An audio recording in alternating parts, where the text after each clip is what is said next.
जीवन में आपने कितने लक्ष्य साधे होंगे, परंतु प्रश्न यह है कि विफल कितने में हुए।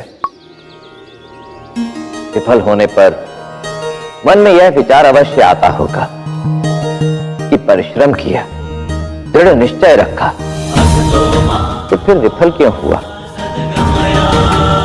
इस प्रश्न का उत्तर जानने के लिए एक प्रश्न अपने आप से पूछिए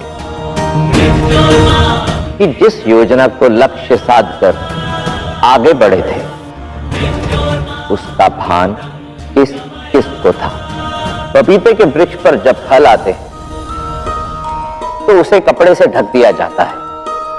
ऐसा इसलिए करते हैं कि कहीं उसके रंग और गंध से कीट और पक्षी आकर्षित होकर उसे खा ना जाए। इसलिए यदि फल का आनंद लेना है तो उसे गुप्त रखना होगा। सफल होने के लिए केवल परिश्रमी होना ही पर्याप्त नहीं है। यदि लक्ष्य की प्राप्ति करनी है तो उस योजना को गुप्त रखना होगा जिससे आप लक्ष्य पाना चाहते हैं। योजना जितनी गुप्त हो, सफलता उतनी ही निश्चित है। सज्जन और दुर्जन व्यक्ति को परखने के भी कुछ मापदंड होते हैं जिन्हें जानना आवश्यक है। क्रोध सज्जन को भी आ सकता है, परंतु दुर्जन के विपरीत सज्जन का क्रोध सदैव अत्याचार के विरुद्ध ही होता है। अपने से ऊंचे पद वाले के सामने तो दुर्जन भी नतमस्तक होता है, परंतु सज्जन वही जो अपने से नीचे कार्य करने वालों को भी आदर की दृष्टि से देखे। इसलिए स्वर्ण लेना हो या सज्जन का संग, इन मापदंडों पर परखने के पश्चात ही कोई निर्णय ले। कोयला और बीज देखने में भले ही भिन्न हो, किंतु दोनों में एक समानता होती है। दोनों ही गहराई में, गहन अंधकार में, प्रबल दबाव के नीचे अमूल्य हो जाते हैं। कोयला रत्न में परिवर्तित हो जाता है और बीज एक विशाल वृक्ष का आकार ले लेता है। मनुष्य के साथ भी कुछ ऐसा ही है। यदि मनुष्य प्रबल विरोध के समक्ष डट कर खड़ा रहे, गहन अंधकार में भी मार्ग ढूंढने का प्रयास करता रहे, दबाव और तनाव को सहकर उससे स्वयं को उबार सके,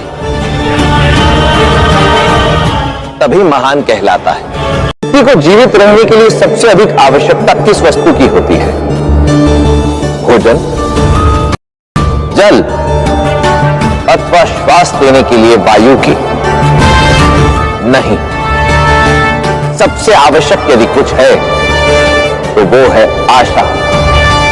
भले ही व्यक्ति के पास कोई भी सुख सुविधा ना हो, परंतु यदि उज्जवल भविष्य की आशा हो तो वो उसी आशा को अपनी शक्ति बनाकर भविष्य में आने वाली बड़ी से बड़ी बाधा को भी पार कर सकता है। इसलिए जीवन में यदि सब कुछ छिन जाए या खो जाए, तब भी आशा का दामन थामे रखो।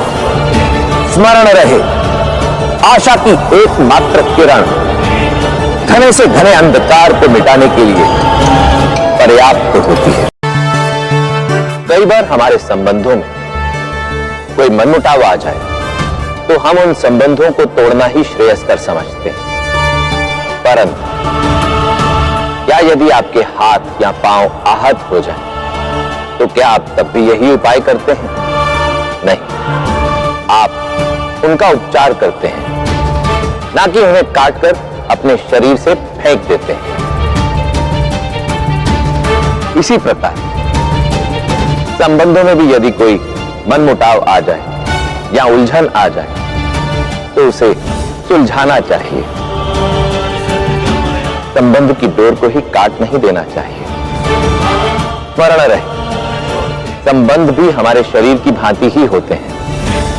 यदि कोई मनमुटाव आ जाए तो धैर्य और समझ की औषधि से उनका उपचार करना ही श्रेष्ठ उपाय है।